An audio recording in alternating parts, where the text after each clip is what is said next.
Idukki കരിമണ്ണൂരിൽ life ഭവന പദ്ധതി പ്രകാരം നിർമ്മിച്ചു നൽകിയ ഫ്ളാറ്റുകൾ തകർച്ചയുടെ വക്കിലാണ്. ഉദ്ഘാടനം കഴിഞ്ഞ് 2 വർഷം പിന്നിട്ടപ്പോഴും ഫ്ളാറ്റ് സമുച്ചയം പൂർണ്ണമായും തകർച്ചയുടെ വക്കിലേക്ക് നീങ്ങി. ഫ്ളാറ്റുകൾ ചോർന്നൊലിക്കുന്നതിന് പുറമെ പല ഭാഗങ്ങളും അടർന്നു വീണ് അപകടാവസ്ഥയിലുമായി. 44 ഫ്ളാറ്റുകൾ അടങ്ങുന്ന സമുച്ചയം 2 വർഷങ്ങൾക്ക് മുമ്പാണ് ഉദ്ഘാടനം ചെയ്തത്. നിലവിൽ 36 കുടുംബങ്ങൾ ഇവിടെ താമസിക്കുന്നു. പുതിയ ജീവിതം സ്വപ്നം കണ്ടെത്തിയവർക്ക് ജീവിതം തന്നെ ചോദ്യചിഹ്നമായ ദിനങ്ങൾ. ഫ്ളാറ്റ് സമുച്ചയം നിർമ്മിക്കുമ്പോൾ 17 ലക്ഷം രൂപയാണ് മതിപ്പുവില ഈടാക്കിയത്. കട്ടയും സിമന്റും ഇല്ലാതെ വേർതിരിച്ച മുറികൾ, ഇതൊക്കെയായിരുന്നു ഫ്ളാറ്റിന് സർക്കാർ പറഞ്ഞ മേന്മകൾ. നിലവിൽ സീലിംഗ് പൊളിഞ്ഞ് ചോർച്ച മൂലം ഫ്ളാറ്റിലെ അന്തേവാസികൾക്ക് കിടന്നുറങ്ങാൻ പോലും കഴിയാത്ത സാഹചര്യമാണ്. സർക്കാർ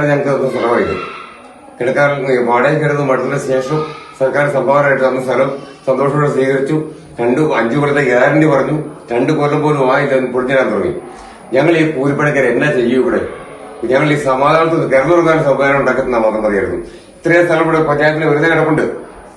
എന്നാൽ അതുകൂടെ 4 സ്ഥലം കൊടുത്താൽ 5 ലക്ഷം രൂപ കൊടുത്താൽ പറ്റും. സമാധാനം അവർ എന്തെങ്കിലും ഉണ്ടാക്കി കിടന്നുണ്ടതിന് ഞങ്ങൾക്കിപ്പോ ഗ്യാസ് വിറക് കത്തിക്കാൻ പറ്റില്ല, ഗ്യാസ് അല്ലാതെ. അതൊന്ന്. രണ്ടാമത് വെള്ളത്തിന് പൈസ 400 വെച്ച് മാസം ഉണ്ടാക്കണം. ഈ കൂലിപ്പണി ഉണ്ടെങ്കിലുണ്ട്, ഇല്ലെങ്കിൽ ഇല്ല. നിവർത്തില്ല. എന്നാ ചെയ്യാൻ പറ്റും? ഒരുപാട് ആശങ്കയോട് കൂടിയാണ് ഇപ്പൊ ഇവിടെ കഴിയുന്നത്. കാരണം എന്നാ, ഏത് നിമിഷവും എപ്പോഴാണ് ഈ സംഭവം ഉരുണ്ടു ചാടുന്നതും മറിഞ്ഞു ചാടുന്നതും എന്നുള്ളതിന്റെ ഒരു ബുദ്ധിമുട്ടോടു കൂടി കഴിഞ്ഞ വെള്ളിയാഴ്ച തൊട്ട് ഭക്ഷണം പോലും കഴിക്കാതെ, വലിയ മഴകളൊക്കെ വരുവാണെങ്കിൽ പോലും ആളുകൾ പേടിച്ച് 4ാം നിലയുടെ മുകളിൽ നിന്നും താഴേക്ക് വന്ന് കൂട്ടത്തോടെ നിൽക്കുന്ന ഒരവസ്ഥ വരെ ഇവിടെ കണ്ടിട്ടുണ്ട്. കോടികൾ മുടക്കി പണിത കെട്ടിടത്തിന്റെ ചുമരുകളടക്കം ജിപ്സം ബോർഡ് ഉപയോഗിച്ചാണ് നിർമ്മിച്ചിരിക്കുന്നത്. മുകളിൽ വെള്ളം കെട്ടി നിൽക്കുന്നതാണ് സമുച്ചയത്തിന്റെ തകർച്ചയ്ക്ക് കാരണമാകുന്നത്. പാർട്ടീഷൻ വാളായി ഉപയോഗിക്കേണ്ട ജിപ്സം ബോർഡുകൾ കെട്ടിടത്തിന്റെ പ്രധാന ഘടനയിലാണ് ഉപയോഗിച്ചിരിക്കുന്നത്. ജിപ്സം പ്ലാസ്റ്ററും ജിപ്സം ബോർഡും വാട്ടർ പ്രൂഫ് അല്ല. അവ വെള്ളം വലിയ തോതിൽ വലിച്ചെടുക്കും.